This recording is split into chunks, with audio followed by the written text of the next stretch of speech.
Here's one of my favorite things at Mikey Block. We acquired, the only building in the neighborhood we didn't design and build is this one. And our dear uncle, his nickname is Sam, he designed this building, and the space was never utilized. This thing is like 22 feet in the clear. So we built all these mezzanines and found ways to store things upstairs, and conveyors and ladders. It's like a playground for little boys. Anyway, I just wanted to show you the stuff you're looking at up there on top of that weighs about 240 pounds, and an equivalent of concrete block would weigh just about 9,000 pounds unless it rained.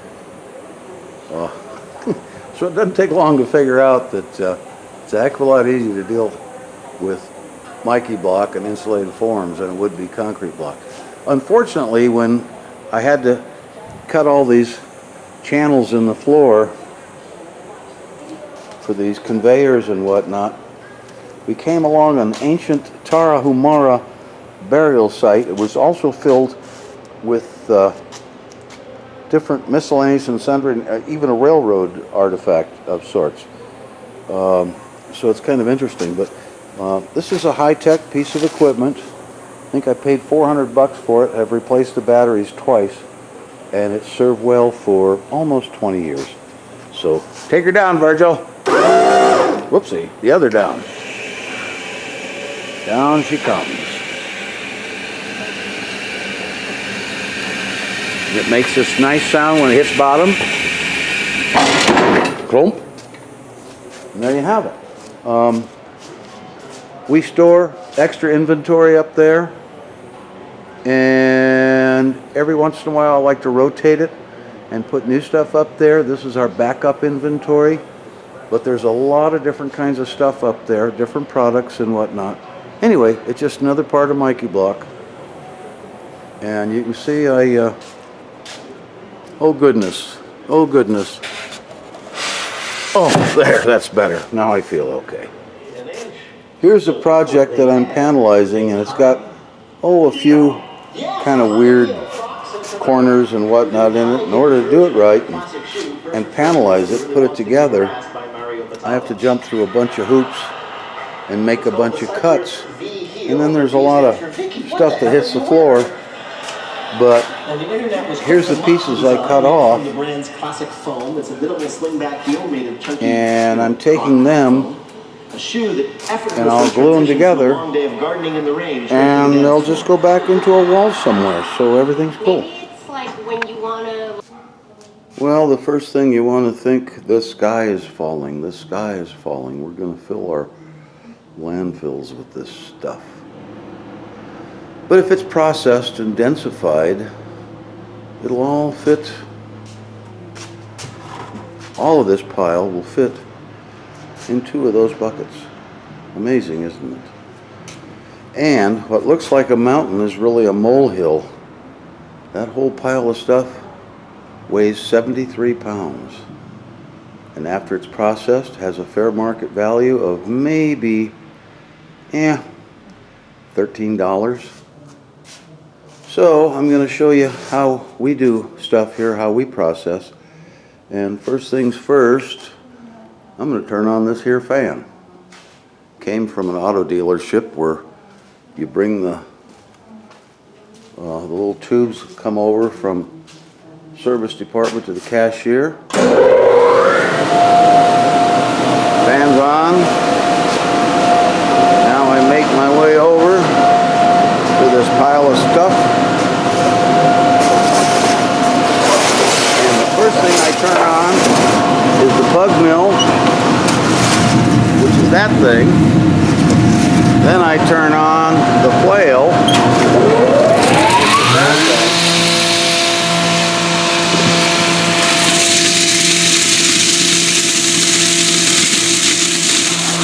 Here's Jose running the chipper.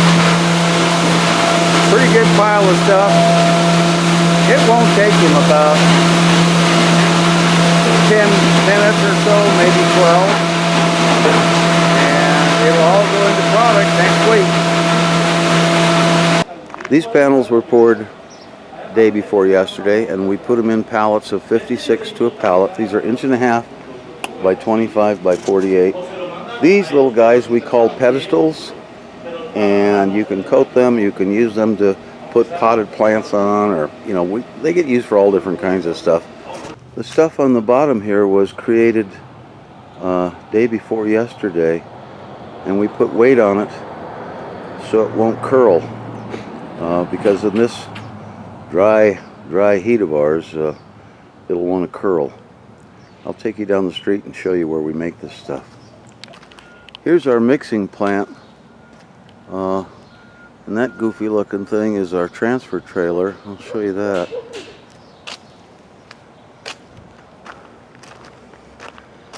Then those silos are where we keep Portland cement, and back when we had the luxury of fly ash, we had fly ash in there. And then up on top is a penthouse, and that's full of chips.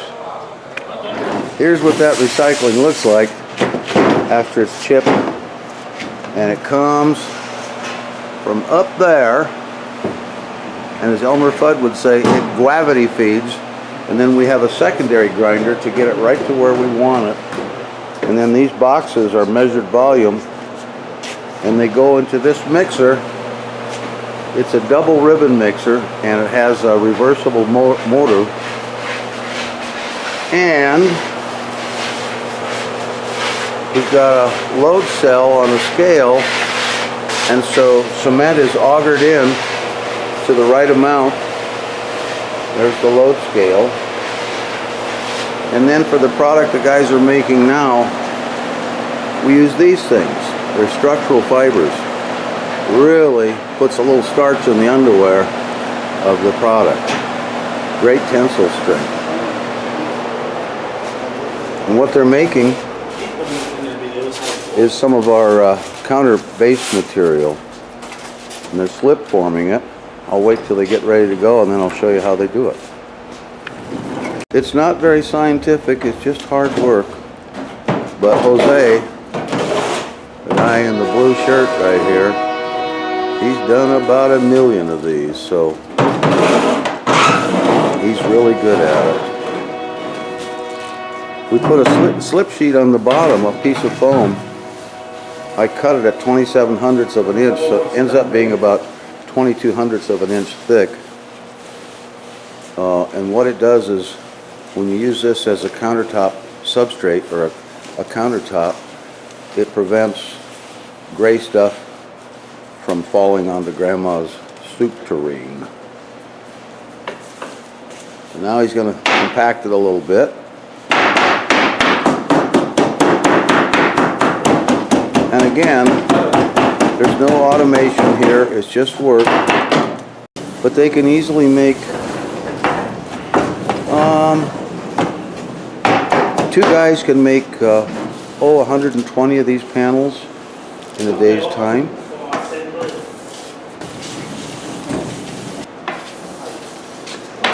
Now, Jorge, the Mixmeister, he's got a batch in the mixer, all set to go. It opens the glass gate,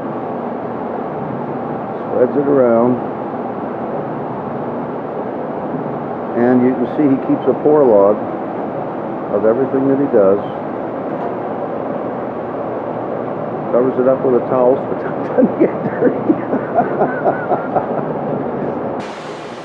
And again, now the glass gate is closed. He's already got his Portland cement loaded, ready to go. Gives the mixer a little drink of water.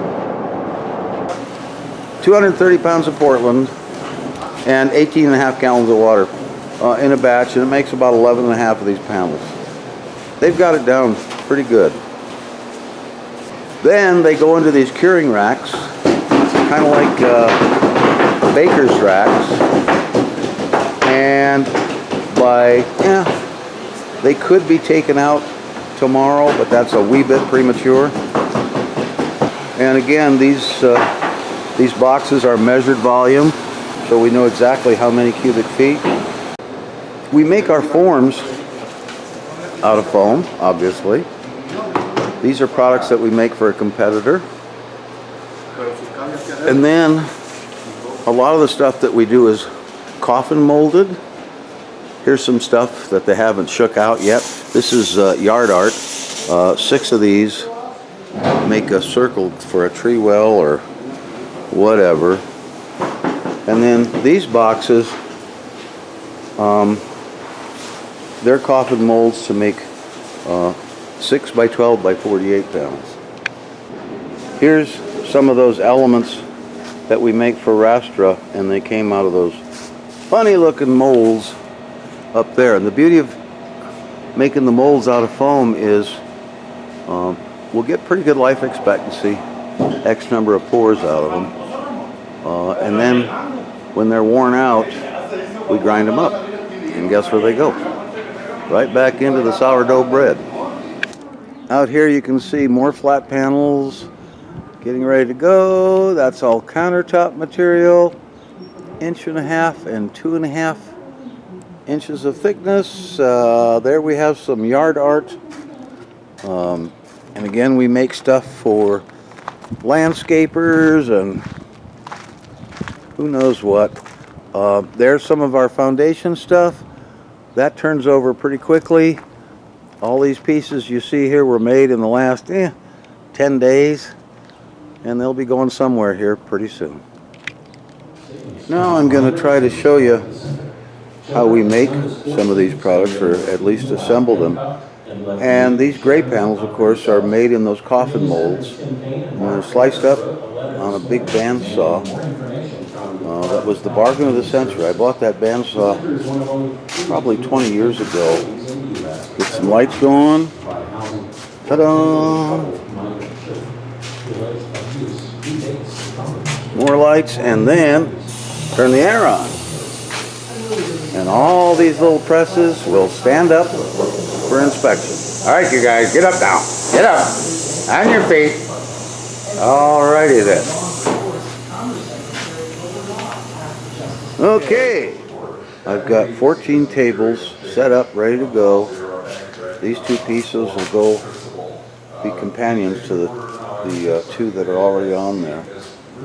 And it won't take me but about 15, 16 minutes to get around and make 14 of these. And you can see some of these are goofy shapes, but what I do is I make these spacers out of stuff that I'm cutting for somebody else. This is out of a packaging product, so that's why that corner is nipped off. And I have my glue guns set up over here. I've got another canister ready to go over here, and so I'll get started. All the stations are full now, so what I need to do is restock for the next go-round. But there's 14 completed, 24 want to go on a pallet, so I've already got, we stack them up in 6s. So I've got 3, 6, 18, and plenty of material there. So that's what I'll do next, is stock everything. Today I'm going to start panelizing a project, and we'll deliver a bunch of it Monday or Tuesday. And if any of you remember the movie The Day the Earth Stood Still, here's a little excerpt from it. Gort, Klatu Morada Nikto.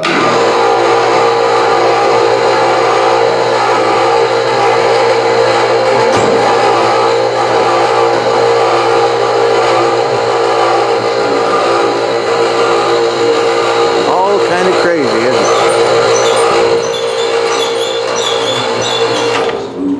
Isn't that special? These are the last 2 window units for this project. They're at least the window sills, and the D designates the customer. The 1 means first lift. Number 19 is number 19. I'll show you on my cartoons. Here's another one.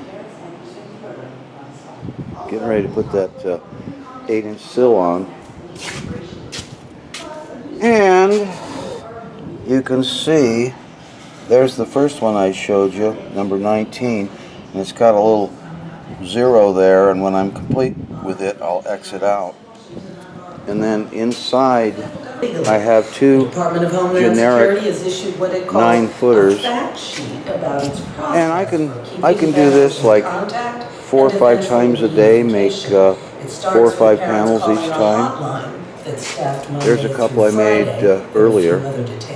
One thing I didn't point out is I keep a good supply of OSB right outside the door, and I know what all my cuts are pretty much, and I have everything marked out. You can just barely see, but I'm cutting some less than 1. I just cut some less than 2, and then for corners and whatnot, I have those marked, and I should probably remark these, but I can still read them. Anyway, you can see that once you're set up, it's pretty easy to whiz through these things. And right now I'm making, this is just a generic 9-footer, and this is just a generic 10-footer. I've already labeled them. You can see just barely over there. And then I'll strip those ones that are out there and build 2 corners. And it's only 8:15 in the morning. When you get ready to grout, you're going to want to cut a hole in this sill so you can check that you have good flowage. Also, whoever's running the pump can just put the hose in there and then make sure this is all filled up all the way across. I could cut the hole now, but the hole could get lost, and if you cut it just right prior to grouting, I lost a hole once on the island of Mozambique years ago. Rather sordid tale, I just so not discuss it. But it was difficult to replace. Here I've got the wire lined up with this tool mark on the block, and those are of course on 1-foot increments. Sure makes life easy. And I'm going to cut 12 1x1s and 12 2-foot by 1-foot and 12 3-foot by 1-foot, and I'll use that while I'm panelizing. I'll have a nice little inventory to work out of. And so what I'm going to do is ask the wire, or tell the wire, to come across and cut all these, and then drop down 12 inches and cut 24-inch pieces. So here we go. I go over here to move wire. Let me set this up and then I'll show you how it works. Okay, pretty simple. Left 47, that gives me plenty of clearance. Down 12, that's where it goes to 24 inches. And then left 30, which is an arbitrary number just so it clears everything. And I push the little run button, and she's off and running. So the wire moves very slowly. I can speed it up. Really no reason to, because I can walk away. It'll cut by itself. But you can see it's cutting right on that tool mark. And when the cut's complete, it'll shut off automatically. Now I can go do something else. When the flashing light goes off, the cut is complete. So it's just making the last portion of a pass through the 2-footers, and actually I can kill it, turn it back on, and all that stuff's cut. Here's my storybook. This is for lift number 1 on this one particular project.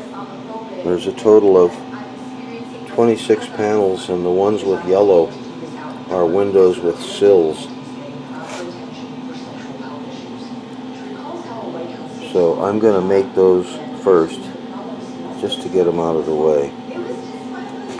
And there's one that's a 12-footer, one that's an 11-footer. I'll make those outside. And then there's a 9 and another 9.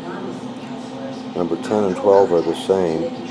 So I'll make those inside because my jig in there is long enough to accommodate. So I'll have 4 of them knocked out here pretty quick. Okay, Earth Muffins, this is where recycling gets serious. Got a phone call, guy had some stuff he wanted to recycle. I said, how much? He said, a bunch. He works for a company and they go around the country and they build tiered seating for movie theaters. So the next time you're in a new theater, guess what? You're sitting on top of concrete, on top of foam. Anyway, we got a whole bunch of this stuff and I'm cutting lots of things out of it. You can see that this piece has lots of little spots on it and whatnot, and that's recycled content in this material. The foam industry also recycles. Anyway, all this is going to get ground up.